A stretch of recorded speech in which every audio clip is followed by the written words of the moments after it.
Hi everyone. अभी कुछ दिनों पहले ही मैंने मीडिया में एक इंटरव्यू दिया था जिसमें मैंने कहा था कि एक ऐसा प्रोड्यूसर डायरेक्टर है जिसने मुझे अपने घर पे बुलाया और जिसने मुझसे ये कहा था कि मुझे तुम्हारा स्टमक देखना है। मुझे मेरी फैमिली से भी और बहुत सारे फ्रेंड्स जो है फिल्म फ्रेटर्निटी से, उनसे ये पता चला है कि बिग बॉस में उसी प्रोड्यूसर डायरेक्टर को, जिसके बारे में मैंने डिसाइड किया था, लोगों के बारे में, जितने भी लोगों के बारे में मैं डिसाइड किया था कि मुझे नहीं नाम बताना है, उसमें से एक डायरेक्टर जो है वो बिग बॉस में आए हुए हैं। मैं आपको बता दूं कि मैं इतनी डरी हुई हूं, मुझे ऐसा लगता है कि मुझे इसके बाद से इंडिया में आने से भी डर लगता है, क्योंकि ये लोग इतनी पावरफुल पर्सनालिटी है कि ये लोग कुछ भी कर सकते हैं। तो वो है, उनका नाम है साजिद खान। और मुंबई में सरवाइव करने के लिए मैं एक कंपनी थी फिल्मी बॉक्स, जिसमें बहुत ही छोटे टाइम के लिए मैं रिपोर्टर थी और मैं बड़े बड़े प्रोड्यूसर्स डायरेक्टर्स के इंटरव्यूज लेती थी। और मैंने उन्हें कॉल लगाया तो उन्होंने मुझे अपना इंटरव्यू लेने के लिए साजिद नाडियादवाला के बंगलों में बुलाया, जो कि यारी रोड पे है। और बालकनी में मुझे याद है मैंने उनका इंटरव्यू भी लिया था। एक दो बार बात करने के बाद उन्होंने मुझे कहा कि आप मुझसे मिलने आइए जुहू के फ्लैट में। तो उन्होंने मुझसे कहा कि आपको डरने की कोई जरूरत नहीं है, क्योंकि मैं मेरी मॉम के साथ रहता हूं और घर पे और भी लोग हैं काम करने वाले जो काम करते हैं, तो you don't need to worry at all. फिर मैं उनके घर पे गई, उनके बुलाने पे। मुझे लगा कि रिस्क तो लेना ही पड़ेगा अगर आपको फिल्मों में आना है, हीरोइन बनना है। तो मेरे राइट हैंड साइड पे आई थिंक वो लोग काम कर रहे थे और किसी ने मुझे गाइड किया कि आप साजिद खान का कमरा अंदर है। तो मैं वहां गई उनसे बात करने के लिए। तो मेरे साइड में बैठे वो, उन्होंने मेरा पोर्टफोलियो चेक किया, हमारी कुछ बात हुई होगी कि क्या you know about me and about everything. And then he asked me to stand up. मैं खड़ी हो गई। उन्होंने मेरा फिगर देखा और कहा कि तुम परफेक्ट मटेरियल हो, और मैं अपनी एक मूवी भी बना रहा हूँ जिसमें दीपिका पादुकोण को ले रहा हूँ, और ऐसी बात कुछ चल रही थी। और उस वक्त फिर I think he was talking about Housefull, जितना मुझे याद आ रहा है। और फिर उन्होंने मुझसे कहा कि तुम्हारा फिगर अच्छा है, हाइट, बॉडी, पर्सनालिटी है, सब कुछ है, तुम मेन लीड मटेरियल हो।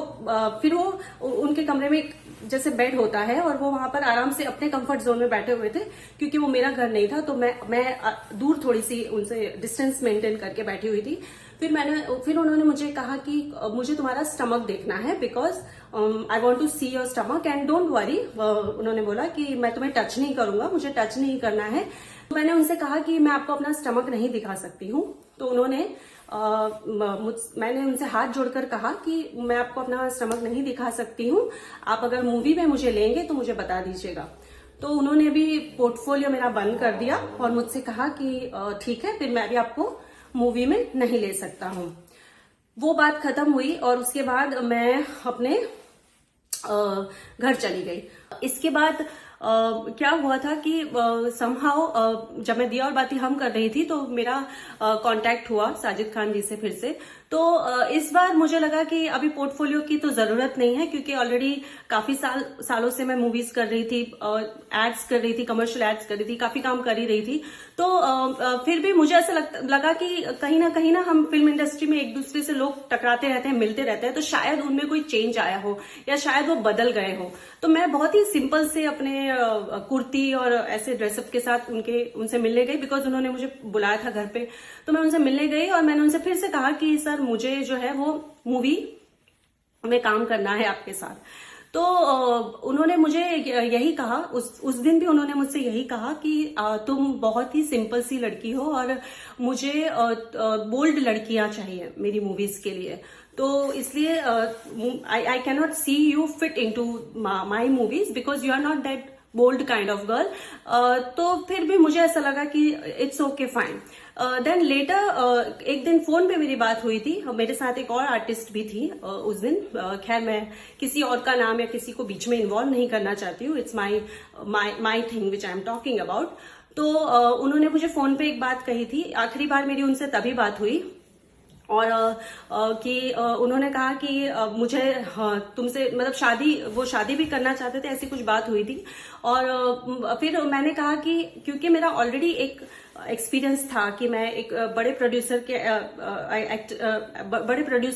के बेटे जो एक्टर है उन्हें डेट कर चुकी थी, and he was powerful and he was rich guy, and उसका वायलेंट नेचर देखकर मैं इतना डरी हुई थी कि मैंने कहा कि मुझे मेरा बस यही था कि वो कहते हैं कि मैं चाहता हूं कि जिससे मैं शादी करूं वो मेरे साथ जो मूवी मैं देख रहा हूं वही देखे, मैं स्मोक कर रहा हूं तो वो भी करे। मैंने कहा कि मैं इस टाइप की लड़की नहीं हूं, मैं चाहती हूं कि मुझे पूरी आजादी मिले और जो मैं करना चाहती हूं अपनी जिंदगी में वो मैं करूं, और जो आप करना चाहते हैं अपनी जिंदगी में वो आप करें।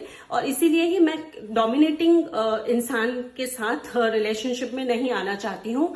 वो मेरी एक बार लास्ट फोन पे बात हुई। फिर मुझे लगता है कि वो इस बात से शायद नाराज हो गए थे कि जो मेरे साथ आर्टिस्ट थी वो उनका नंबर मांग रही थी और वो उनकी मूवी में काम करना चाहती थी, और वो बड़ी एज की थी, तो मैंने उनकी मदद कर दी थी और उन्हें उनका नंबर दे दिया था। उसके बाद से मेरी उनसे बात करना बंद हो गई। तो बाद में मुझे पता भी चला कि शायद उनका नंबर देने की वजह से ऐसा हुआ है, लेकिन फिर वो आर्टिस्ट ने मुझे बोला कि आई एम सॉरी कि तुमने मुझे उनका नंबर शेयर किया और इस वजह से वो तुमसे भी बात नहीं कर। मैंने कहा मुझे कोई फर्क नहीं पड़ता है, क्योंकि मुझे पता है कि उस इंसान का करियर एनीवेज डूबा हुआ है, वो डूब चुका है, और अब वो इंसान खुद ही कुछ काम नहीं करने के लायक है, तो वो हमें क्या ब्रेक देगा। और मैंने कहा ऐसा इंसान अगर मुझसे नाराज भी हो जाता है तो मुझे कोई फर्क नहीं पड़ता।